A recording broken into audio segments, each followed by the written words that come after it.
A door pops open just after takeoff. It's annoying, right? But deadly? It shouldn't be. Yet GA pilots continue to crash and die because of how they react to something as simple as an unlatched door. Today we're talking about how a minor distraction can turn into a major accident and what pilots need to know to stay safe.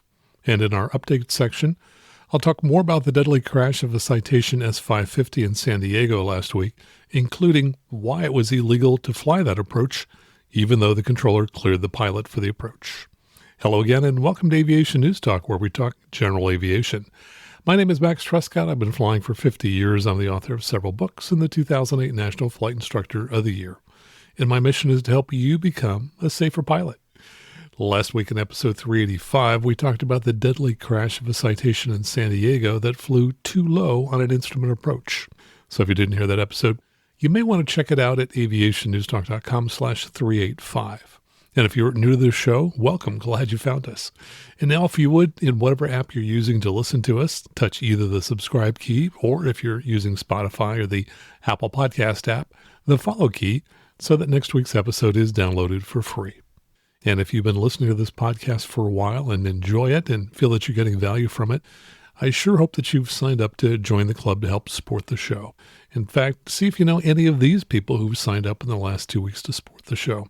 We have one new mega supporter. These are the donors who donate $50 a month to help support the show. My thanks to Jerome Schumacher, who says that he also just got his instrument rating. So congratulations, Jerome. Other new PayPal supporters include Yaron Brill, Hal Lambert. We also had some one-time donations from PayPal, including Tyler Stank and Jeff Butler. And if you'd like to hear me read your name on the show next week, sign up now to support the show by going out to aviationnewstalk.com/support. Coming up in the news for the week of May 26, 2025, the FAA is discontinuing some charts. Garmin introduces charts of their own, and you won't believe how a student pilot's emergency ended up with him in jail. All this and more, and the news starts now. From FAA.gov, the FAA is discontinuing some charting products. The notice says, please be advised that the FAA is discontinuing the following products. 1, the Aeronautical Chart User's Guide. And by the way, that's the handy legend that tells you what all the symbols are on the charts. And I'll include a link in the show notes where you can download this guide. The others are the Class B enhancement graphics, of which there's one for each Class Bravo. Now, this is not the terminal area chart, but rather it's a simplified version of it that shows only the boundaries of the Class B and the waypoints that define it. And then 3 large wall planning charts are being discontinued. These are huge, and you sometimes see them covering a wall at a flight school. They include the U.S. wall planning chart, the Alaska VFR wall planning chart, and U.S. IFR VFR low-altitude planning charts. The final publication date for these products will be June 12, 2025. As each of the current versions of the above products expires or become outdated, they will be removed from the FAA website. It says that the charting notice reflects FAA's reprioritization of the services it provides in light of changes in staffing, administration priorities, and other factors. From avweb.com, Garmin reinvents procedure charts with smart charts. 9 years in the making, Garmin has reinvented digital aeronautical procedural charts with a new product it calls Smart Charts. Available with the Garmin Pilot app for iOS, the Smart Charts procedures automatically adjust and scale as the pilot zooms and pans within the chart, similar to Garmin's data-driven maps across its entire aviation product line. This data also allows Smart Charts to highlight details and notes that could be easily overlooked and lost on traditional charts, while also reducing clutter and reducing the potential for error. In a first for the industry, the approach vertical profile view on the approach Smart Chart is geo-referenced, with the aircraft appearing on the profile at its altitude. Additionally, airport surface Smart Charts add additional visual information in color, like airport lighting systems, hold short lines, other airport markings, and windsock locations.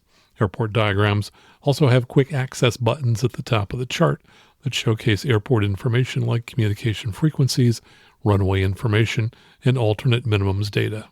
Smart Charts is available via a Garmin Pilot Premium subscription for iOS devices in the U.S. and the Bahamas. From generalaviationnews.com, Sporties introduces new CFI test prep course. Sporties has launched a new CFI test prep course that's designed for both the initial CFI airplane and for CFII instrument applications.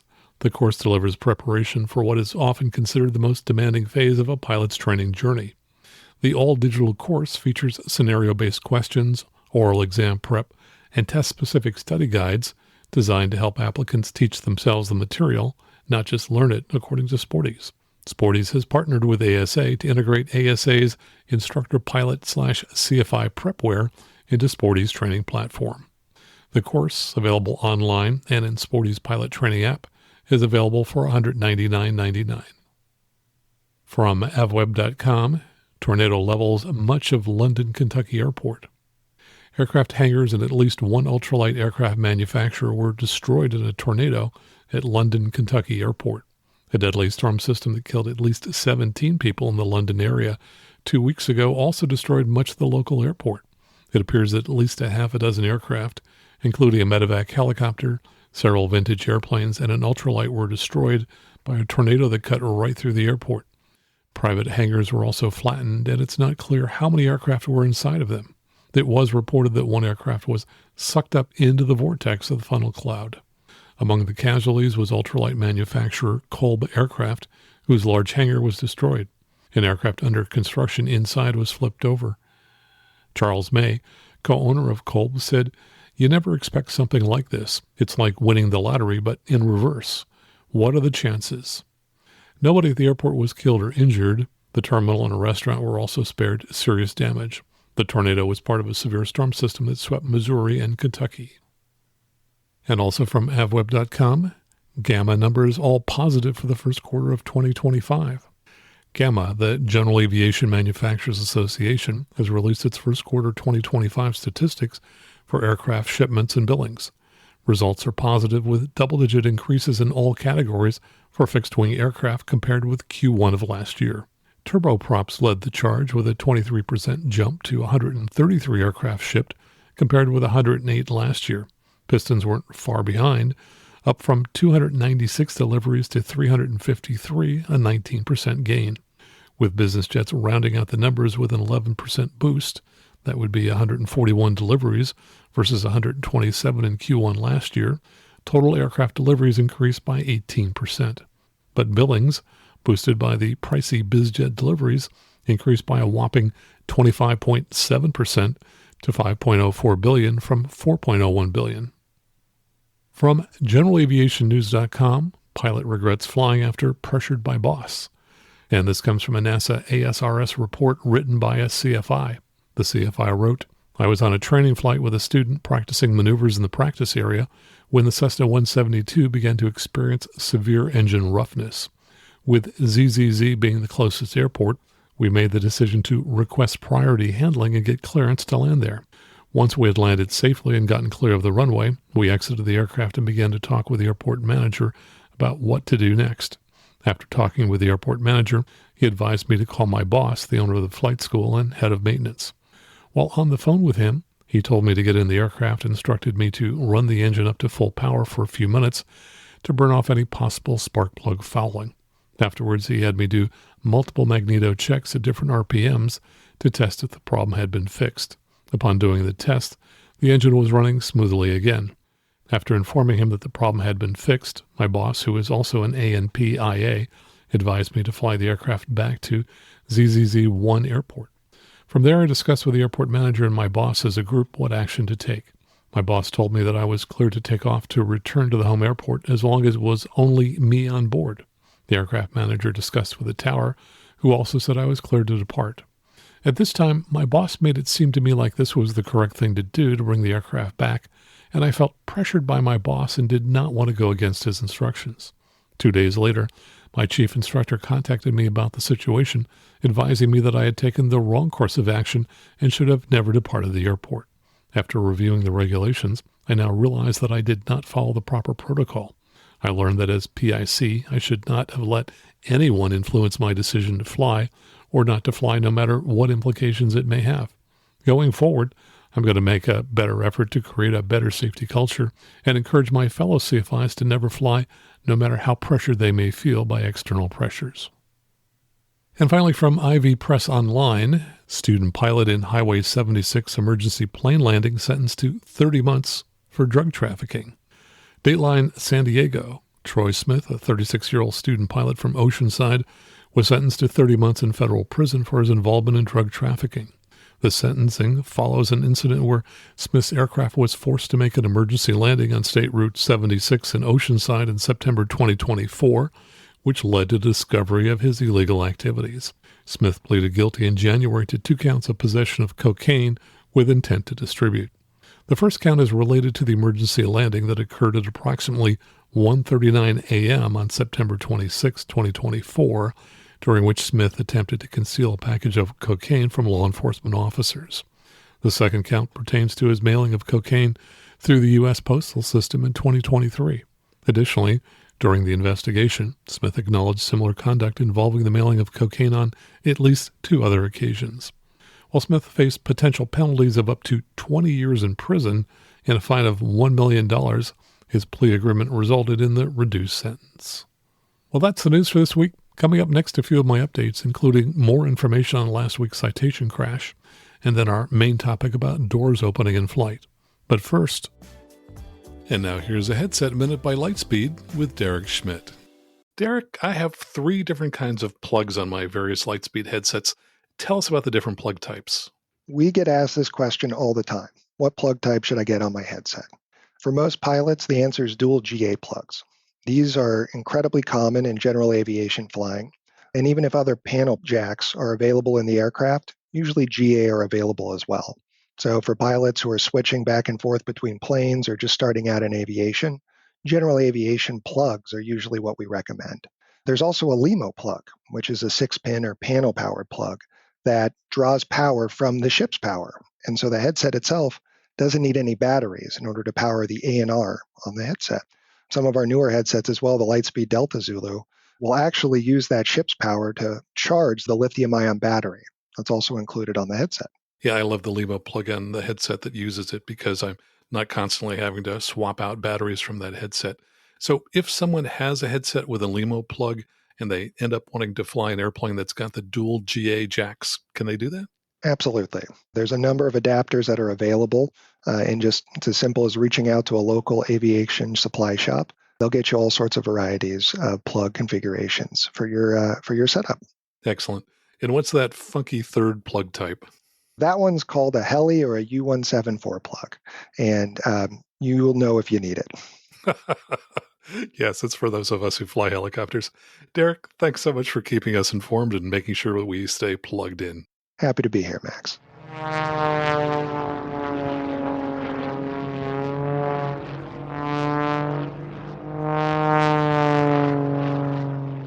And now let's get to the good news. This comes from Patreon supporter Matt Souza. He writes, I recently earned my complex and high-performance endorsements along with a checkout in a rental Piper Saratoga.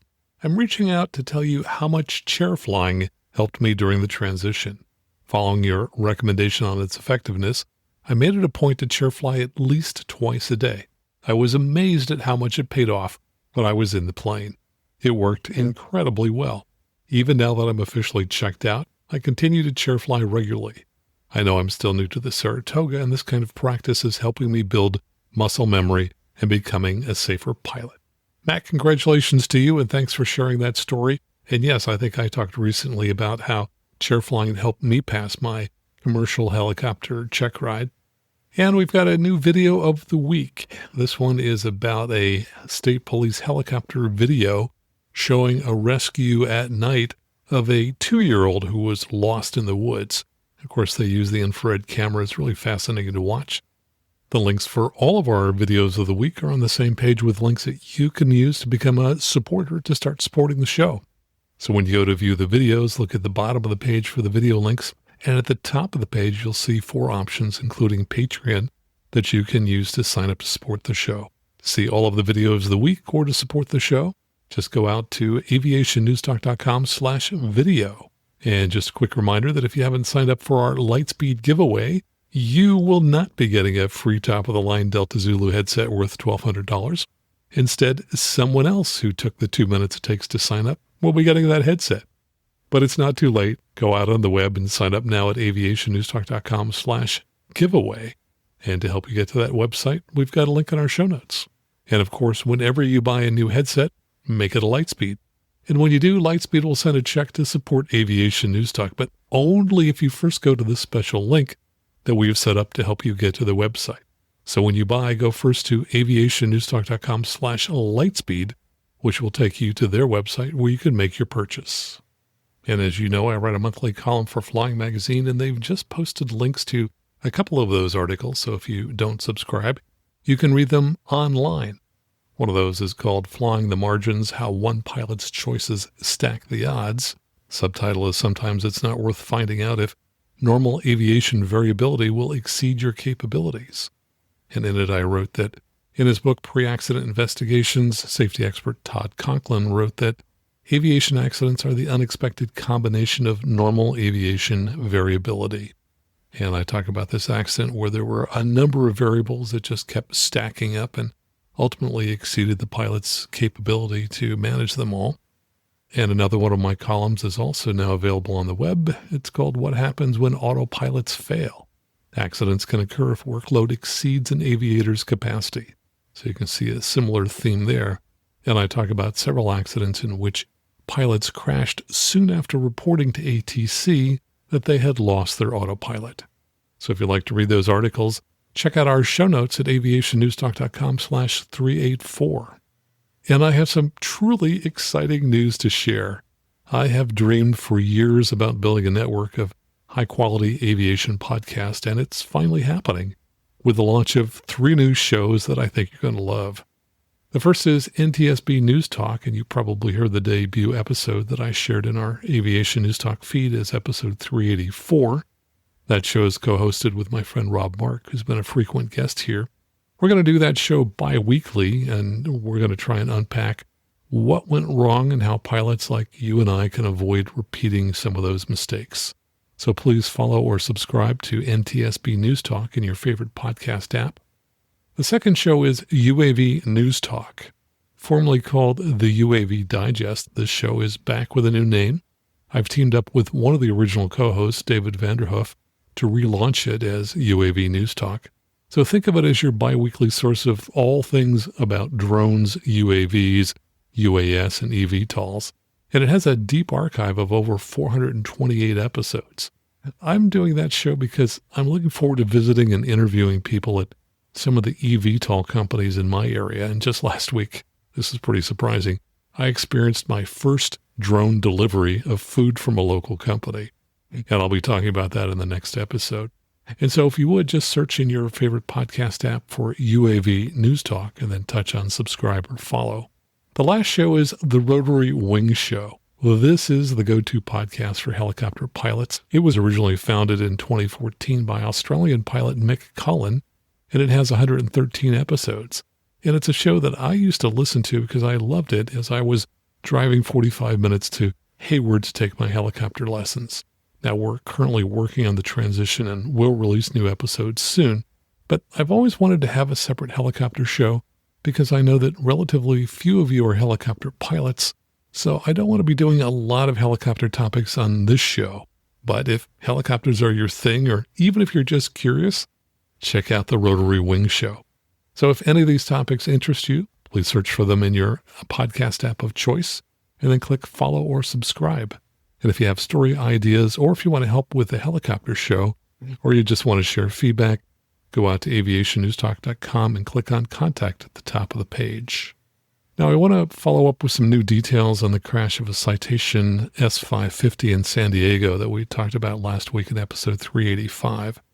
You may recall that my main conclusion was that the aircraft didn't fly the approach correctly and appeared to fly the approach in stair steps as you would fly an LNAV approach, but that it leveled off 173 feet below the LPV minimums, and then while flying level at 500 feet MSL, it hit power lines and crashed. We've seen this before. When an aircraft flies below the published minimums for an approach, they sometimes crash, which is why if you're an instrument pilot, you should always double-check your minimums, make sure you get that number right, and then never go below minimums. A problem I've seen occasionally when giving instrument instruction is that Sometimes a pilot will just glance at their chart literally for 1 or 2 seconds to read the published MDA or DA altitude. And then I've seen them dial in the wrong altitude because they misread the chart. Could this lead to a fatal mistake? Yeah, absolutely. So when you're flying an instrument approach, which number is the most important? Yeah, the minimums, the MDA or the DA altitude. So when I see this behavior, I always tell a pilot that they can't afford to get this number wrong. And like a carpenter who measures twice and cuts once, pilots need to be absolutely certain that they read the correct number when looking for the minimums. And how do you do that? Well, by doing more than just glancing at the published minimums for 1 to 2 seconds and looking at it more than once.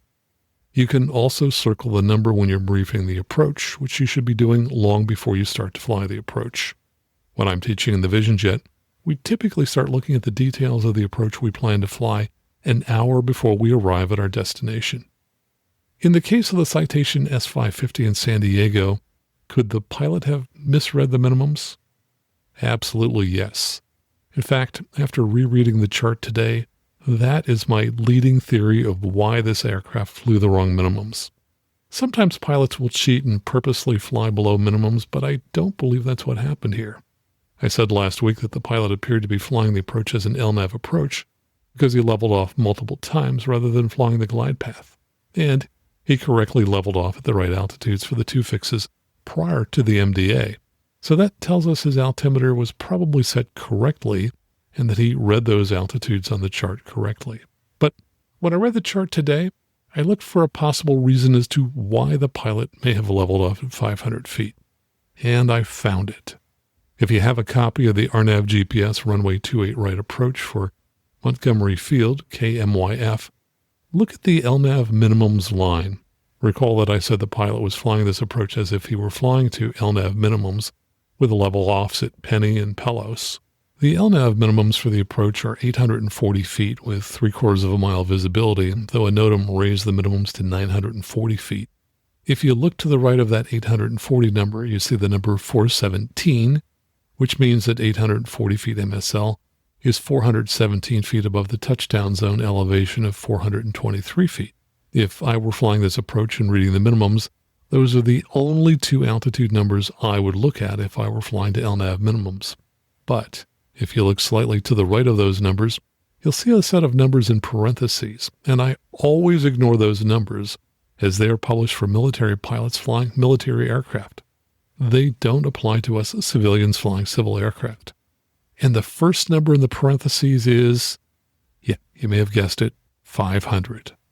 So let me ask you, do you think that a fatigued pilot flying at 3:47 a.m. in the morning, after flying for 7.5 hours from New Jersey, who was probably stressed because there was no weather available for Montgomery Field and the weather at nearby airports was low, do you think a pilot in this situation could possibly have quickly read the 500 number and mistaken this for the LNAV minimums for the approach? I think that's far more likely than an alternative theory, which is that the pilot purposely flew 173 feet below the published LPV minimums. And it's a cautionary tale for all of us. All pilots make mistakes. Many of those mistakes are non-consequential, but some of them can kill you. And when you're flying instruments, the one mistake you cannot afford to make is misreading the minimum altitude, whether it's an MDA or DA, for the approach that you're flying. If you're flying in day VMC, you might realize that you're too low and recognize your mistake. But if you're flying at night, especially if you're in IMC, you will not recognize your mistake and it can possibly kill you. I mentioned last week that I don't accept flights in the middle of the night because it's too easy to make these kinds of mistakes. If you do have to fly at odd hours, especially in the middle of the night, please bring a second pilot along. One of the many reasons that airlines have such an enviable safety record is that they fly with 2 pilots. And with 2 pilots, the second pilot almost always catches errors made by the other pilot. I received a lot of emails from you about the crash, and also there were many comments on YouTube, and I wanted to address a couple of other issues you raised. One I talked about indirectly last week, but the other I completely missed. Let's talk about the one I completely missed. It was in some ways subtle, And it brings up a rule that's rarely talked about. And as I thought about it, I realized that had I been in the same situation as this pilot, I too would have missed it and not realized that it was not legal to fly this approach into Montgomery Field at all. Here's the deal. We know that the AWOS at Montgomery was out of service, and so there was no local weather for the field. But the controller gave the pilot the weather for other fields that were just a few miles away. As I listened on the tapes, my thought was, yes, that sounds reasonable. Those fields are nearby, so the weather is likely similar. And while not having local weather is not ideal at the time, that to me seemed like a reasonable basis for continuing to fly the approach. And my thanks to Matt Jensen, who replied to my post about the crash on Twitter and asked, could you get into the legality of flying an approach for which a local altimeter setting was not available and no alternate altimeter source with minimums adjustment was published for the approach? I assume the approach was effectively NA at the time. And Matt, you are correct. It was not legal to fly this approach without the local weather for Montgomery Field. You've probably read other instrument charts that say something like, if local weather is not available, use the altimeter setting for airport XYZ and add 60 feet or some other number to the minimums. But the RNAV GPS runway 28 right approach for Montgomery Field has no such statement. It does not permit the use of weather information from any of the nearby airports. So with the AWOS out of service, it was not legal to fly this approach or the ILS, which is the only other approach for this field. Just to double check this, I emailed aviation lawyer Mark Kolber, who we've had on the show, and in the email I cited AIM 5-4-5 that says, quote, when the altimeter settings on which the approach is based is not available, the approach is not authorized. And I ask, is the pilot or ATC or both responsible for knowing this and not flying an unauthorized approach? He replied, yes, the AIM tells us that an approach is not available without an approved altimeter setting. If you want a regulatory basis for the prohibition rather than the AIM, I think it's just the catch-all in 91.175 Section A that says, quote, unless otherwise authorized by the FAA, when it is necessary to use an instrument approach to a civil airport, each person operating an aircraft must use a standard instrument approach procedure prescribed in Part 97 of this chapter for that airport. Basically, we are bound by what the chart, which is regulatory, allows us to do. And he said there's a blurb in the 7110.65, which I think is sometimes called the Controller Handbook, which places the onus on the pilot and insulates ATC. Note 2 to paragraph 4-8-1.a says in part, quote, the receipt of an approach clearance does not relieve the pilot of his or her responsibility to comply with applicable parts of Title 14 of the Code of Federal Regulations and the notations on the instrument charts, which levy on the pilot the responsibility to comply with or act on an instruction. For example, straight-in minima not authorized at night, procedure not authorized when glide slope, glide path not used, use of procedure limited to aircraft authorized to use airport, or procedure not authorized at night, or snowflake icon with associated temperature. And some of you might want to argue, well, the AIM isn't regulatory, so that doesn't apply. Well, good luck with that. In FAA enforcement proceedings, the NTSB and the FAA have repeatedly upheld violations based on guidance from the AIM. So translation, if you break a reg or even act carelessly, the FAA will absolutely cite the AIM to support its case.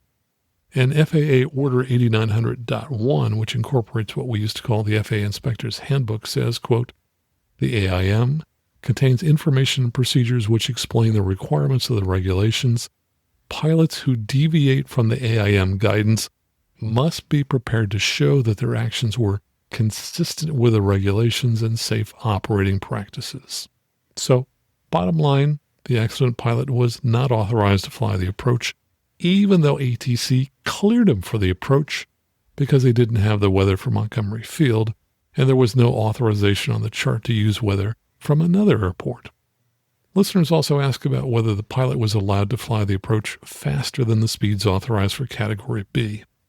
There were also a lot of questions on YouTube about whether the Citation was a Category B or C aircraft.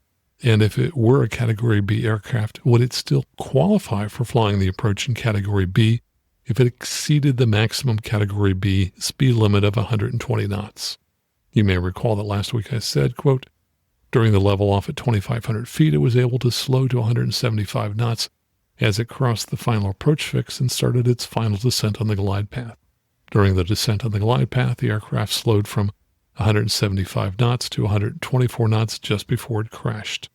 I only have a little citation time, but to me that seemed like an atypical way to fly an instrument approach. Generally, I like to slow to approach speed prior to the FAF, and then a glide slope or glide path intercept, descend at that speed, and remain at that speed until I reach minimums. For Category B, you have to be at 120 knots or less, and I wondered at what point do you have to be at that speed.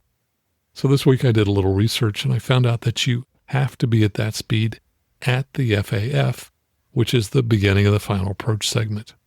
The FAA Instrument Procedures Handbook says, quote, the minimums applicable to a particular aircraft are based on the actual speed flown during the final approach segment. And TERP's criteria, which is FAA Order 8260.3E, says the category to be used shall be determined by the speeds used during the final approach segment. So why is this all important? Well, the approach chart for the RNAV GPS 28 right approach only permits Category A and B aircraft.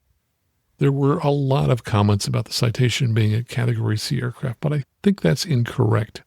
It's apparently listed in an FAA database as Category B, and if an aircraft's not listed in the database, the category can be determined by multiplying the VSO speed for an aircraft by 1.3. I looked up VSO for the Citation, multiplied by 1.3, and the result was less than 120 knots. So I'm fairly confident the accident aircraft was a Category B aircraft, and hence would fall under Category B minimums. However, the aircraft started the segment at 175 knots ground speed and finished at 124 knots ground speed. So the aircraft was not allowed to use Category B minimums. The FAA Instrument Procedures Handbook says, quote, the minimums applicable to a particular aircraft are based on the aircraft's approach category.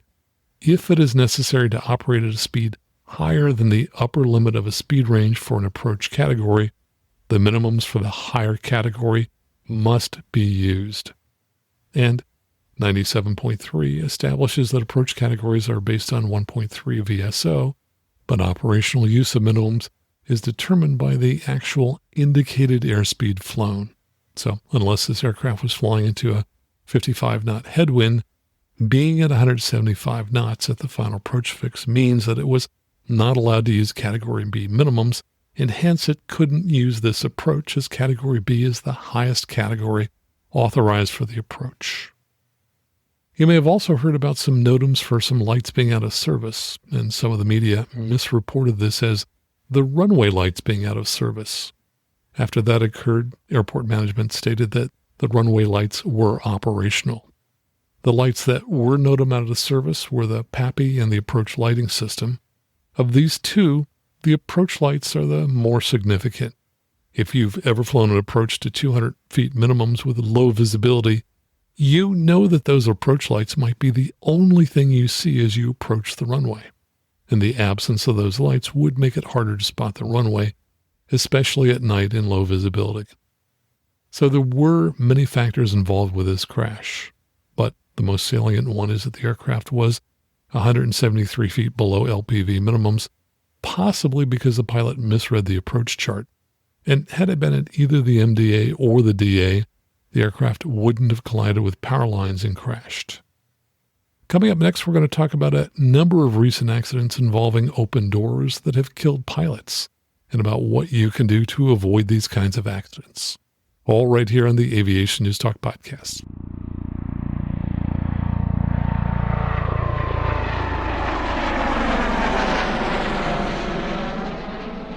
Today we're digging into why pilots are still losing control and crashing after something seemingly trivial occurs, a cabin or baggage door opens in flight, and how you can ensure it doesn't happen to you.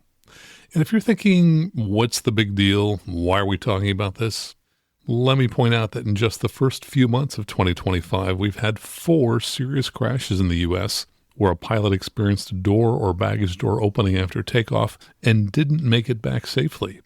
3 of those 4 crashes were fatal, and the 4th one resulted in burn injuries to the occupants. So, while it's easy to dismiss these kinds of accidents, they're important as they continue to kill people. One such accident occurred this past weekend in Colorado in a Beech Baron and resulted in the death of both people on board. And another one ended with 2 fatalities and 19 people injured on the ground.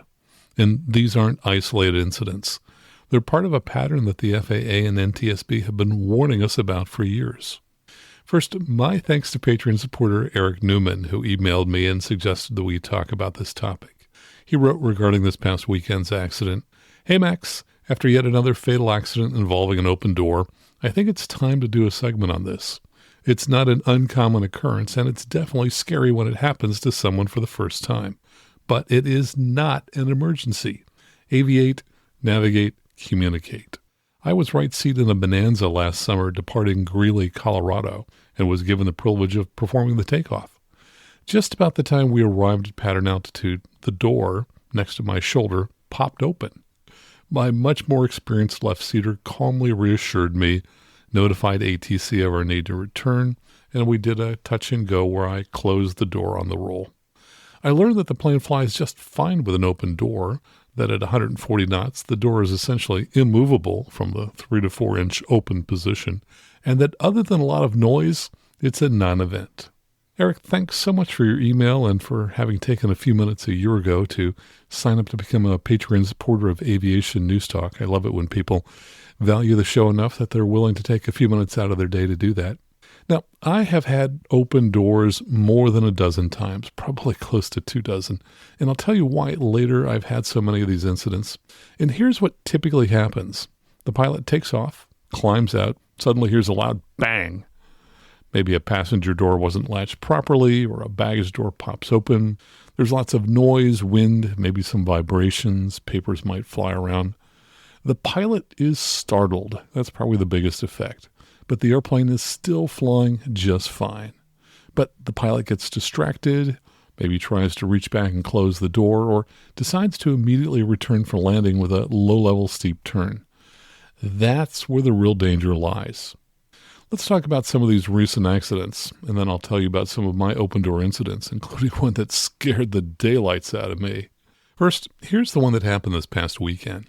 On Saturday, May 17th at about 10 a.m. local time, November 4321 Zulu, a B-55 Baron, took off from runway 30 right at Rocky Mountain Metropolitan Airport in Broomfield, Colorado, with 2 people on board.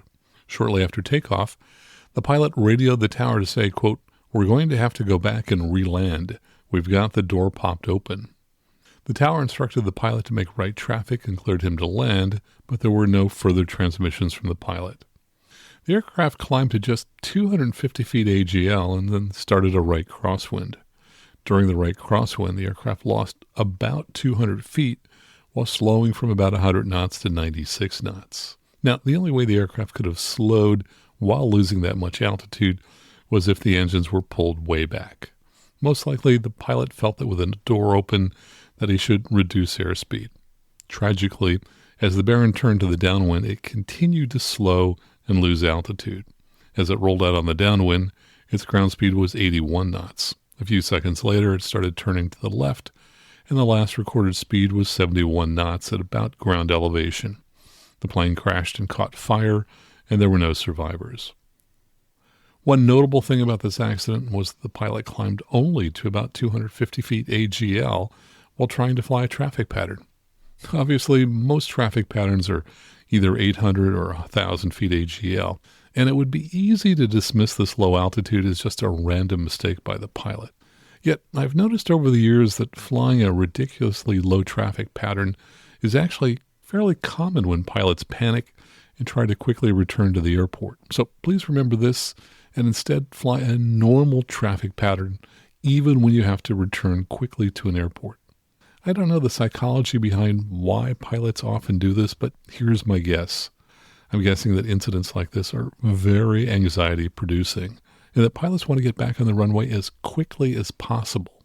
When you want to get somewhere quickly, it's common for people to look for shortcuts in their routing to save time. If you have to climb all the way up to 1,000 feet, that obviously takes more time than if you stay down low at 300 feet. So in the moment, when a pilot is panicking and not thinking straight, it may seem perfectly logical to stay close to the ground, simply because that will objectively shave off a few seconds from the total time to get back around the traffic pattern. But doing that creates a whole host of other problems. So instead, try to fly as normal a traffic pattern, including the correct altitude, as you can. Now let's talk about another recent accident. This comes from a preliminary NTSB report on January 2nd, 2025. About 2:09 p.m. Pacific, an experimental home-built Vans RV-10, November 8757 Romeo, was destroyed when it was involved in an accident near Fullerton, California. The pilot and passenger were fatally injured, and there were 19 ground injuries, 8 of which were serious and 11 minor. Security video footage revealed that the airplane was in the run-up area for about 3 minutes, and during that time, although the left door was in the down position, it was not flush with the fuselage. A witness, who was located on the airport ramp on the south side of runway 24, about 850 feet short of the departure end, observed the airplane fly by him after takeoff. It passed from right to left at what he considered to be a high speed, but at a lower altitude than he would have expected, considering its distance down the runway. Once the airplane had departed the runway environment and it was about 100 feet AGL, he realized its left door was open and up. He then saw an arm reach up and pull the door down. Multiple witnesses, who were all pilots, observed the pilot during the final stages of the flight in the left downwind leg of the traffic pattern. They all provided similar observations of it flying lower than normal and banking aggressively left as it made the transition from downwind to base. 3 witnesses then saw the airplane roll aggressively again to the left for what they assumed was a turn to final, all stating that they could almost see the full wing profile and were concerned it might stall. The airplane then rolled right as its nose dropped and dove toward the warehouse where it collided in a fireball. The witnesses all stated that just before the impact, they saw a white piece fall from the airplane. They described the piece as panel-like and that it floated or fluttered to the ground. And I'll just add that this was most likely the door, which apparently ripped off the airplane just before impact. The report continues. The RV-10 design incorporates 2 gull-wing doors on either side of the cabin. And let me just mention that the Columbia 350 and 400 also have gull-wing doors, and I know of multiple instances where these doors have ripped off the aircraft. So while most GA aircraft doors tend to open only an inch or 2 and stay in that position, I'm guessing the gull-wing doors are more likely to rip off if they open in flight. And if this pilot was aware of that, he may have been trying to hold the door down with one hand to keep it from ripping off. Continuing the report, the left cabin door located on the facility roof was largely intact and had pulled away from its roof hinges. The door handle was found just short of the forward closed and locked position, and because it was not fully forward, its locking button had not engaged. The lock pins were found extended about a half inch out of the door ends, and when the door handle was tested by moving it forward, the pins extended a further 7/16 of an inch, and the locking button engaged. The door latch indication system supplied with the kit was composed of 4 magnetic reed switches, mounted individually within each door pillar. The switches were configured to confirm via LED warning lamps on the instrument panel that each door pin was in the fully extended and locked position. On the accident airplane, it appeared that only 2 reed switches had been installed, with each mounted to the aft pillars of both doors. As such, the modified system would not have warned the pilot if the forward latch pins had failed to fully engage. Now let's talk about another accident, and this also comes from a preliminary NTSB report.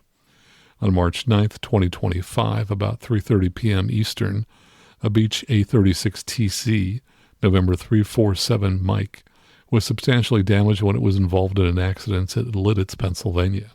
The pilot and 1 passenger were seriously injured, and the other 3 passengers sustained minor injuries. According to the pilot, during takeoff he heard a loud pop and was unsure what it was. He pulled the throttle back, and when he realized the cabin door had opened, he thought he pushed the throttle back forward but was not sure. He noticed the airplane's airspeed was not increasing and immediately looked for a place to land. He was unable to recall anything that happened after that point. A passenger sitting in the rear seat behind the pilot stated that during takeoff, quote, "As soon as the airplane left the ground, the front door opened. The pilot contacted the air traffic control tower and requested to land. The front seat passenger was holding the door closed. The airplane turned left, started shaking, and she knew the airplane was going to crash at that point." Other news sources say that witnesses reported seeing the plane veer left and the crash nose first with an immediate fireball, and that all 5 passengers were injured and 3 were taken to a burn unit. Now let's talk about the 4th of these accidents that occurred this year. The NTSB preliminary report just came out for a fatal crash that involved an open baggage door. It says, on May 10th, 2025, about 9:30 a.m. Eastern, a Piper PA32RT300, so that's a Saratoga, November 30689, was destroyed when it was involved in an accident near Yulee, Florida. The private pilot was fatally injured. The pilot's wife reported that the purpose of the flight was for the pilot to reposition the airplane from Nassau Airport, which is 83FL, Yulee, Florida, to Fernandina Beach Municipal Airport, Foxtrot Hotel Bravo, in Fernandina Beach, Florida, where they would wait for approaching thunderstorms to pass through the area before continuing on to Tennessee. Video showed that during the takeoff, the baggage door was open. The door stayed open until the airplane became airborne and exited the video frame.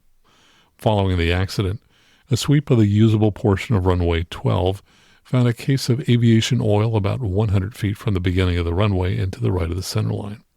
A bag of dog food was also found about 440 feet from the beginning of the runway and to the right of the center line.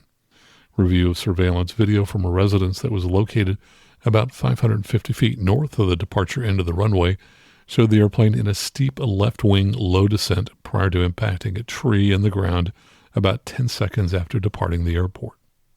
So there you have it. In less than 5 months, we've had 4 accidents involving open doors, 3 of them fatal, and a 4th in which some of the victims were hospitalized with burns. And seemingly, all of these pilots could have landed safely after a door opened if they had just focused on what is always our primary task, which is, say it with me, fly the airplane. Now let me talk about some of my experiences with open doors, and then I'll talk a little about why doors seem to open so often and what you as a pilot can do about it. As I mentioned earlier, I've had more than a dozen doors open in flight. I think the number is closer to 2 dozen. The most memorable occurred about 20 years ago, and it may have been before I became a CFI. I was flying a Cessna 152 out of the Reed Hillview Airport, and I'd flown over San Francisco to take some photos. In a Cessna 152, the top of the door is relatively close to the pilot's left ear and is perhaps just an inch or 2 away.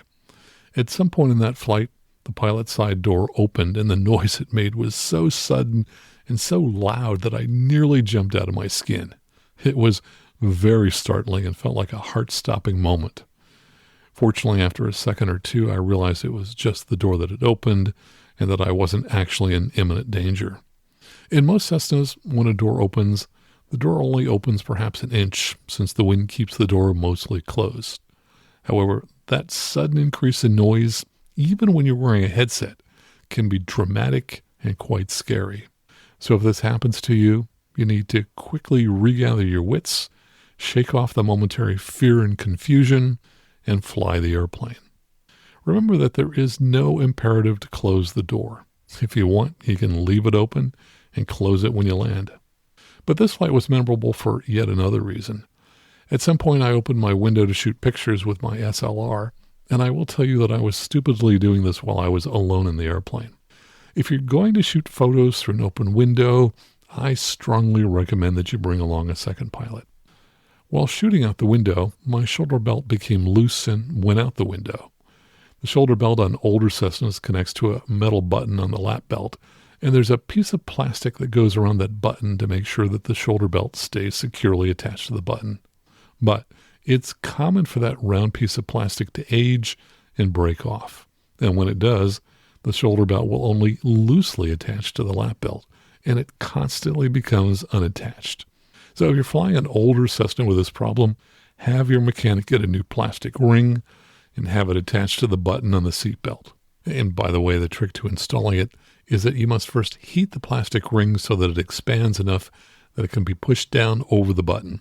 Once it cools, it's secure and can't come off until years later when it gets hard and breaks off. I wasn't particularly concerned when my shoulder belt went out the window until I started to pull it back into the airplane and it wouldn't come back in. That's when I discovered that the belt had lodged between the small gap between the left flap and the wing, and the metal fitting was on the other side of the flap. So when I pulled the strap, that fitting trapped the belt so I couldn't get it back in.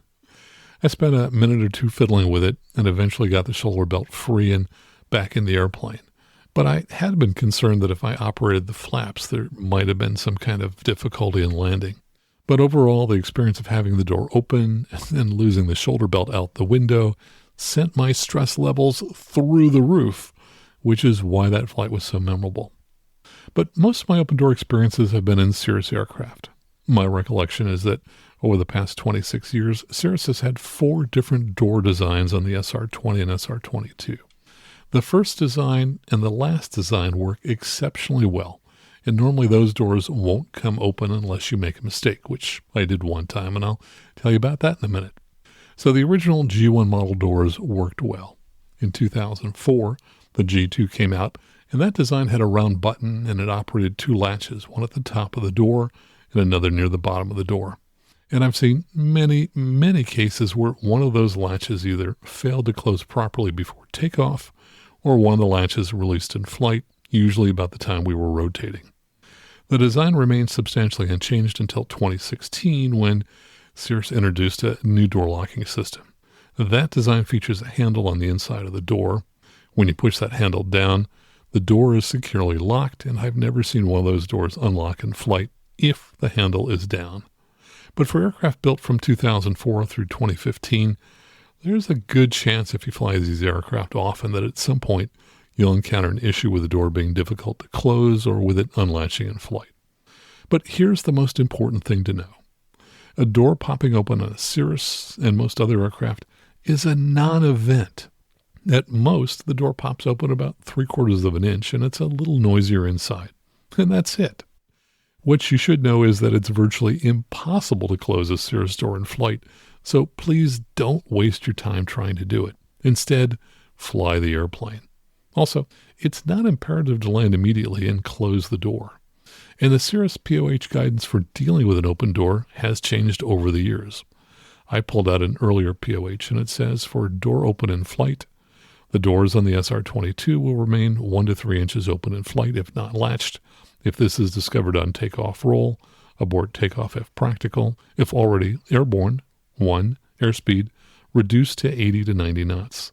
2, land as soon as practical. So you might think from that, oh, it's pretty important to slow down. But it is not.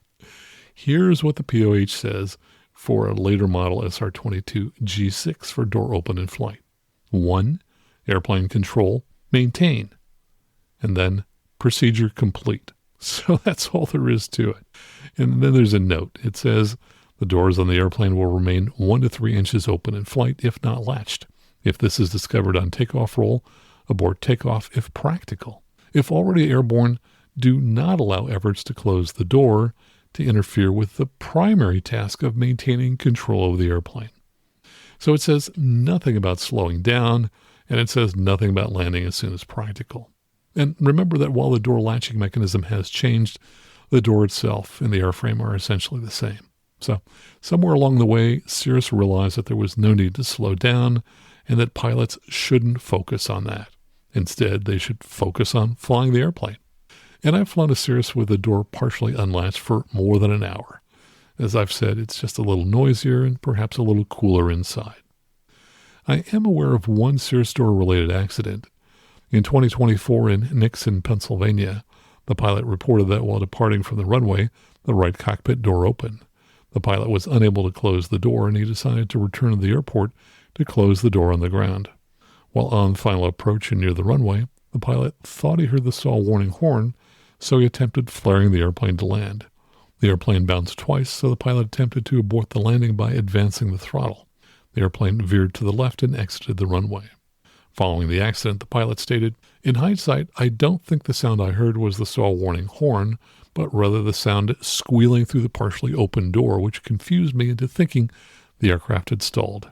Given this information, it is likely that the pilot was distracted by the open right door during the landing, which contributed to his loss of control during the landing attempt.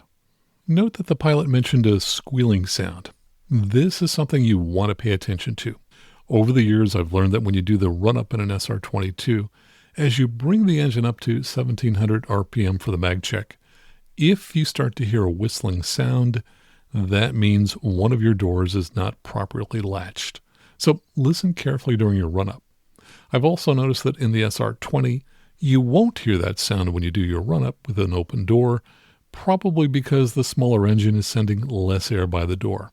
However, in both aircraft, you'll probably hear the whistling sound during your takeoff roll if a door is not properly latched.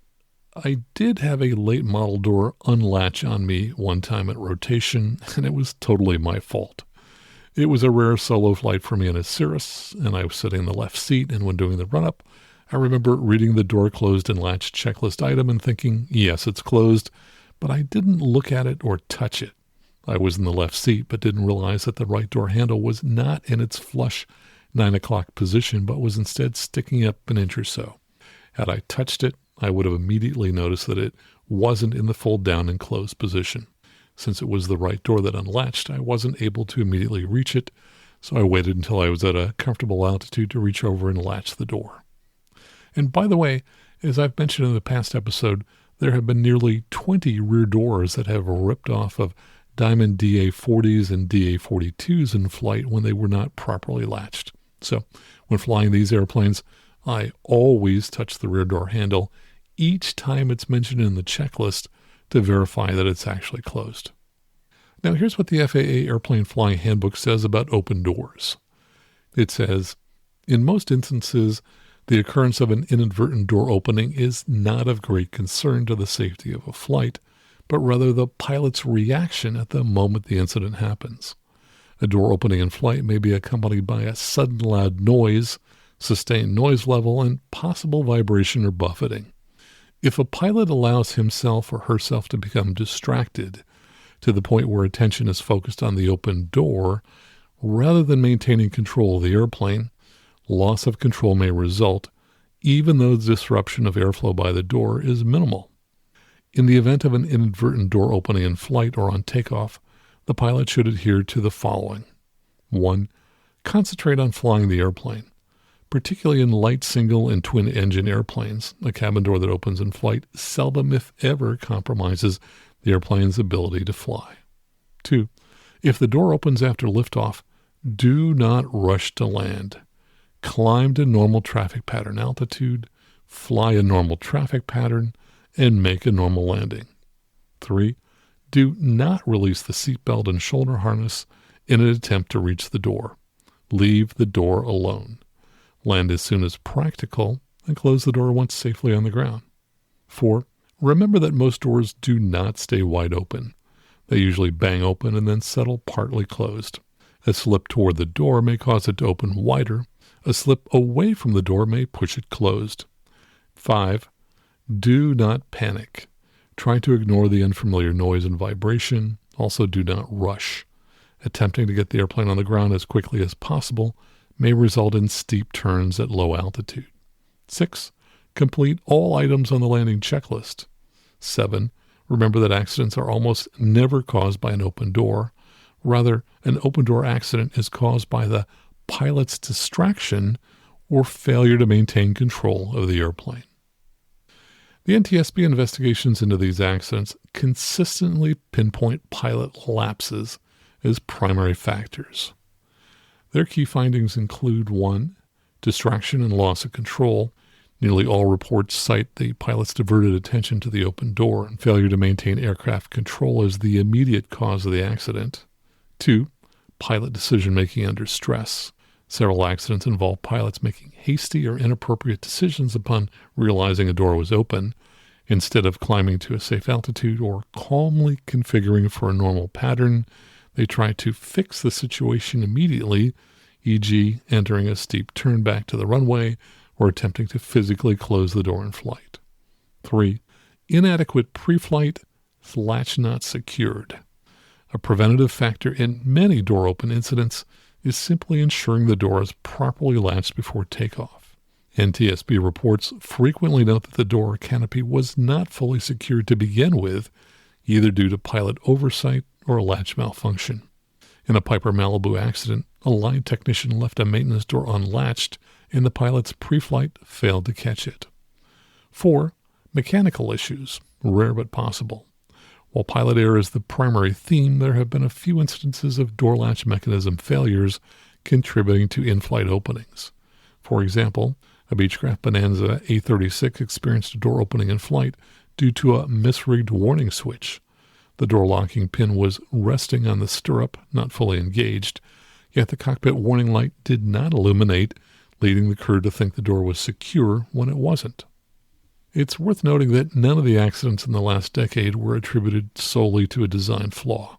The NTSB did not blame any inherent instability from an open door. In fact, the safety record shows many pilots successfully handled in-flight door openings by following standard procedure. Thus, NTSB safety recommendations in this realm focus largely on pilot training and awareness, ensuring pilots know how to respond and not overreact, and emphasizing door security checks. For example, after a series of door-related accidents in the late 2000s, AOPA and instructors began instructing open-door scenarios in training flight. Both the American Bonanza Society's Pilot Proficiency Program and the Cirrus CPPP weekend training events incorporated demonstration of an open door in flight to familiarize pilots with the noise and to reinforce the habit of flying the airplane first. And passenger education can help. Many GA door openings involve a passenger door on the right side popping open. Pilots should brief passengers on how the door latch works and to not panic if it opens. Emphasize that they must keep their seatbelts on and not try to grab at the door in flight. A common scenario is a nervous passenger attempting to reshut their door and inadvertently interfering with the controls or distracting the pilot. Instead, brief them. Quote, "If the door opens, it will stay slightly open. It's noisy but fine. Please just sit back. I'll handle it once we're on the ground." This kind of briefing can prevent a well-meaning passenger from making things worse. And I said earlier that I talk about why doors seem to open so often. Obviously, one reason is that pilots fail to properly check that doors are closed before takeoff. But in some cases, the doors themselves are not well designed, and in some models, the doors seem to me to pop open more often than in other models. And I have a theory as to why some of these doors are poorly designed. As you know, I'm trained as an engineer, and I've worked with a number of design teams over the years. And here's what I've observed. When a team leader assigns engineers to different parts of a product, members are assigned in a way that you might expect, and that is that the most experienced team members are assigned the most challenging or sometimes the most interesting parts of a product. And the least experienced team members are assigned to the simplest parts of a project where, even if they don't come up with the best possible design, it's of low consequence. So I've often joked with pilots about why doors seem to be so poorly designed. And I tell them that when a new airplane is being designed, the most experienced engineers are assigned the wing and the engine, and the door design is assigned to the intern. Clearly, doors are the least sexy part of an airplane, and I'm sure that anyone assigned to the door wants to complete that design quickly so they can move on to something more interesting. In summary, an open door incident should be a non-event if handled correctly. The only way it can hurt you is if you allow it to distract you to the point of losing situational awareness. Now let me ask, have you ever had a door open on you in flight? I'd love to hear your story. Send me an email and share your experience. And please share this episode with another pilot, as it could help save a life. That's all for now. Fly safely, stay focused, and remember, minor distractions only become major problems when we stop flying the airplane. And just a reminder that I love hearing from you, and I read many of your emails on the show. If you'd like to send me a message, just go out to aviationnewstalk.com, click on Contact at the top of the page. That's absolutely the best way to send me a message. And of course, I also want to thank everyone who supports the show in one of the following ways. We love it when you join the club and sign up at aviationnewstalk.com/support to support the show financially. You can also do that at aviationnewstalk.com PayPal. We also love it when you leave a 5-star review on whatever app that you're listening to us on now. And of course, if you're in the market for a headset, please consider buying a Lightspeed headset and using one of the links in our show notes, because if you use those links, they will donate to help support the show. So until next time, fly safely, have fun, and keep the blue side up. And remember that you can always go around. You can always go around. If it don't look right coming down, don't wait until your side's baby sliding upside down. You can always